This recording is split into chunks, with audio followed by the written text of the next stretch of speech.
Hello friends and welcome to Gyan Ganga classes. और आज हम लेकर के आए हैं क्लास 6 हिंदी वसंत का पाठ नंबर 7 टिकट एल्बम।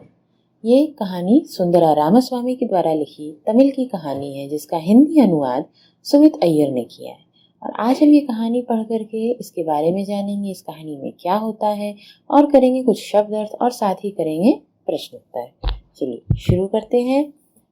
कहानी शुरू होती है कि अब राजप्पा का कोई नहीं पूछता था।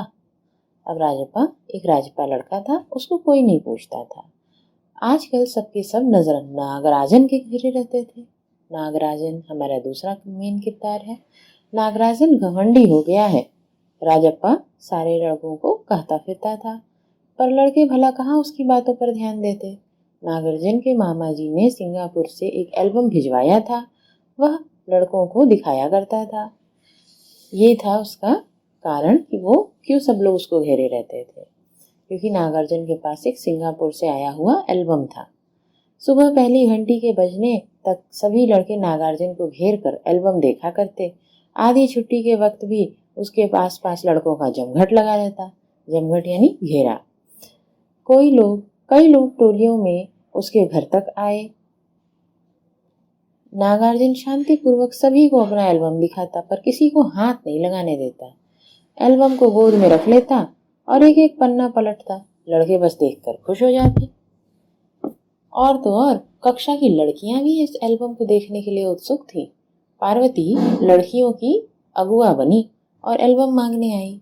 लड़कियों में वही तेज तर्रार मानी जाती थी। नागार्जुन ने कवर चढ़ाकर एल्बम उसे दे दिया। शाम तक लड़कियां एल्बम देखती रहीं, फिर उसे वापस कर दिया।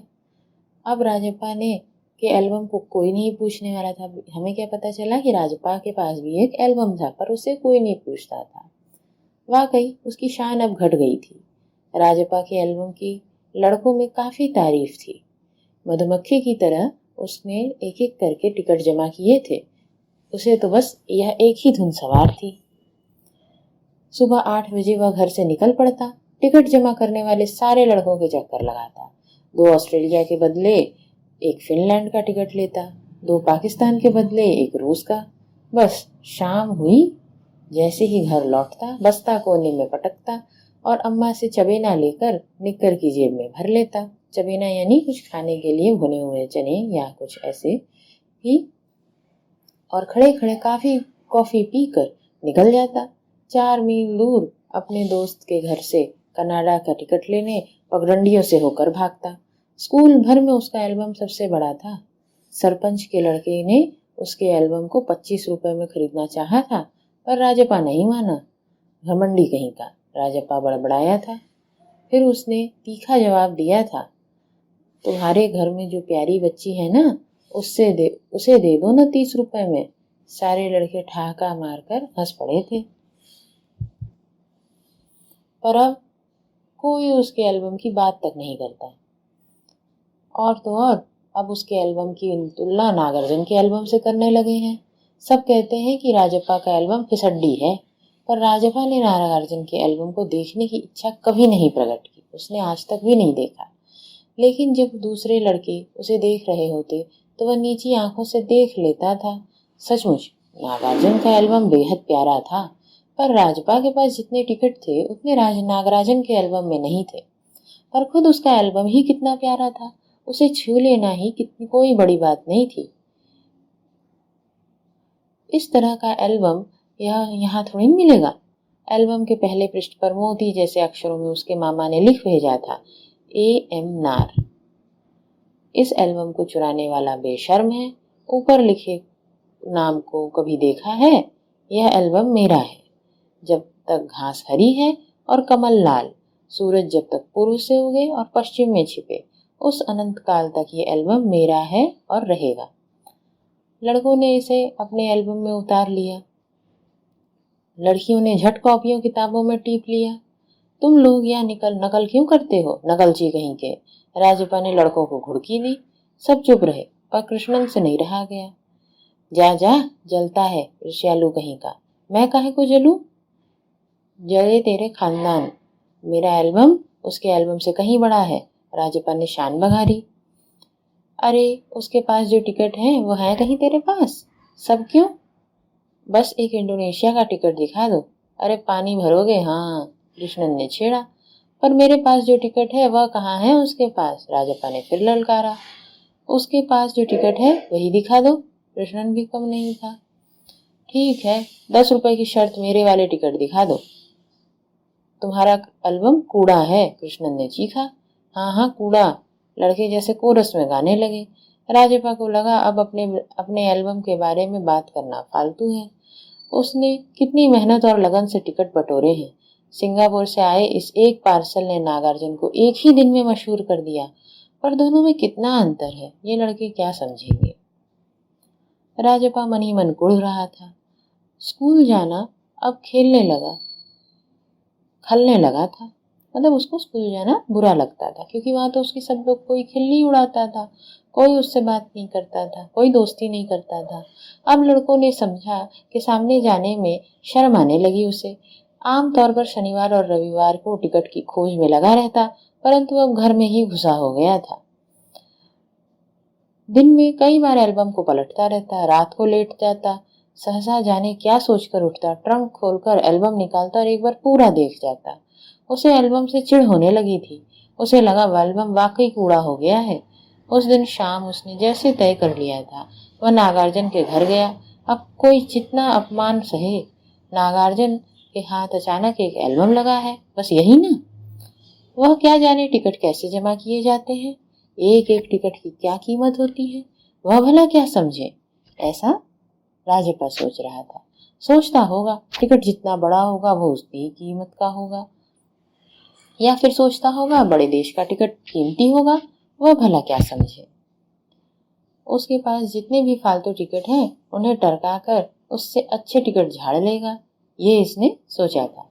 कितनों को तो उसने यूं ही उल्लू बनाया है। कितनी चालबाजी करनी पड़ती है। नागार्जुन भला किस खेत की मूली है। राजप्पा नागार्जुन के घर पहुंचकर ऊपर गया। क्योंकि वह अक्सर जाया जाया करता था तो किसी ने टोका नहीं। ऊपर पहुंचकर वह नागार्जुन की मेज पर पड़ी कुर्सी के पास पड़ी कुर्सी पर बैठ गया। कुछ देर बाद नागार्जुन की बहन कामाक्षी ऊपर आई।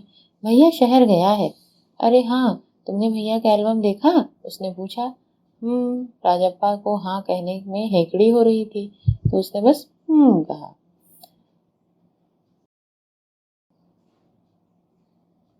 बहुत सुंदर एल्बम है ना? सुना है स्कूल भर में किसी के पास भी इतनी बड़ी एल्बम नहीं है। तुमसे किसने कहा? भैया ने। वह कुड़ गया।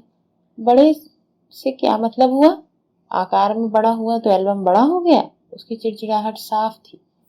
कामाक्षी कुछ देर तक वहीं रही, फिर नीचे चली आई। राजप्पा मेज पर बिखरी किताबों को टटोलने लगा। अचानक उसका हाथ दराज के ताले से टकरा गया। उसने ताले को खींच कर देखा, बंद था। क्यों न उसे खोल कर देख लिया जाए। मेज पर से उसने चाबी ढूंढ निकाली। सीढ़ियों के पास जाकर उसने एक बार झांक कर देखा, फिर जल्दी से दराज खोली ताकि कोई ऊपर न आए और उसे देख न सके। एल्बम ऊपर ही रखा हुआ था। पहला पृष्ठ खोला, उन वाक्यों को दोबारा से पढ़ा। उसका दिल तेजी से धड़कने लगा। एल्बम को झट कमीज के अंदर नीचे खोस लिया, छुपा लिया और दराज बंद कर दिया। सीढ़ियां उतर कर घर की ओर भागा। घर जाकर सीधा पुस्तक की अलमारी के पास गया और पीछे की ओर से एल्बम छुपा दिया। उसने बाहर आकर झांका, पूरा शरीर जैसे जलने लगा था। अब उसने चोरी तो की थी, अब लेकिन उससे चोरी का ये बोझ सहा नहीं जा रहा था। उसको डर लग रहा था, गला सूख रहा था, चेहरा तमतमाने लगा। रात 8 बजे अप्पू आया। हाथ पांव हिलाकर उसने पूरी बात कह सुनाई। मतलब भागते भागते आया और थोड़ा बैठा और उसने अपनी सारी बात कही। सुना तुमने, नागार्जुन का एल्बम खो गया।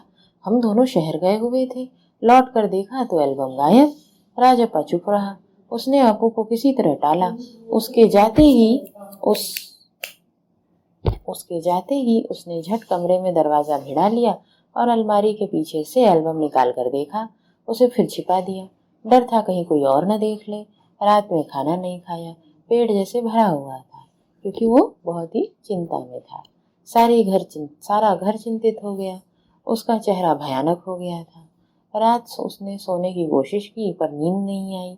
अब ये देख रहे हो, उसने एक छोटी सी चोरी की, लेकिन छुप के चोरी की, जो उसका दिल नहीं मानता था। तो इस वजह से उसको इतनी परेशानी हो रही थी। एल्बम सिरहाने तकिए के नीचे रखकर सो गया। सुबह अप्पू दोबारा आया। राजप्पा तमवीर बिस्तर पर बैठा था। अप्पू सुबह नागार्जुन के घर होकर आया था। कल तुम उसके घर गए थे? अप्पू ने पूछा। राजप्पा की सांस जैसे ऊपर की ऊपर नीचे की नीचे रह गई, यानी वो घबरा गया। फिर सिर हिलाकर दिया कि वह जिस तरह चाहे सोच ले। कामाक्षी ने कहा था कि हमारे जाने के बाद खाली तुम वहां आए थे, अप्पू बोला। राजप्पा को समझते देर नहीं लगी कि अब सब उस पर शक करने लगे हैं। कल रात से नागार्जुन लगातार रोए जा रहा है। उसके पापा शायद पुलिस को खबर, अप्पू ने फिर कहा। राजप्पा भी चुप रहा। उसके पापा डीएसपी के दफ्तर में ही तो काम करते हैं। वह पलक झपक दें तो पुलिस की फौज हाजिर। अप्पू ने जैसे आग में घी डाल दी। यानी गुस्सा या आदि चिंता को, यानी राजप्पा की चिंता को, उसके परेशानी को और बढ़ा दिया। वह तो भला हुआ कि अप्पू का भाई उसे ढूंढता हुआ आ गया और अप्पू चलता बना। राजप्पा के पापा दफ्तर चले गए थे। बाहर का किवाड़ बंद था। राजप्पा अभी तक बिस्तर पर बैठा हुआ था। आधा घंटा गुजर गया और वह उसी तरह बैठा रहा। तभी बाहर की सांकल खटकी यानी कुंडी, दरवाजे पे जो बंद होते हैं कुंडी, उसकी आवाज आई।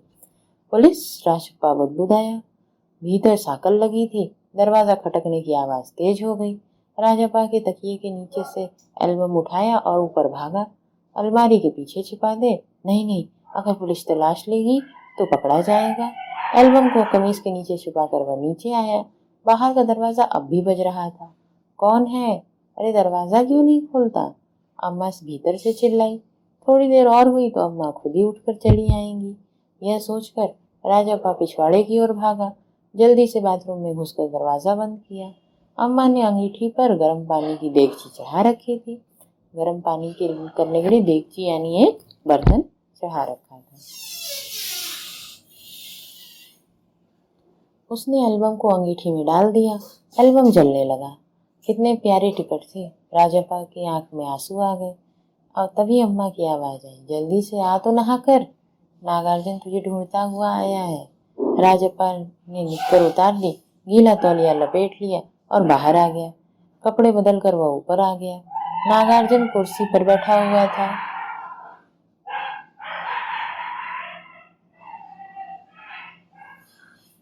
नागार्जुन कुर्सी पर बैठा हुआ था। उसे देखते ही बोला, मेरा एल्बम खो गया है यार। उसका चेहरा काफी उतरा हुआ था, काफी रोकर आया था शायद। कहाँ रखा था तुमने? राजप्पा ने पूछा। शायद दराज में शहर से लौटा तो गायब। नागार्जुन की आंखों में आंसू आ गए।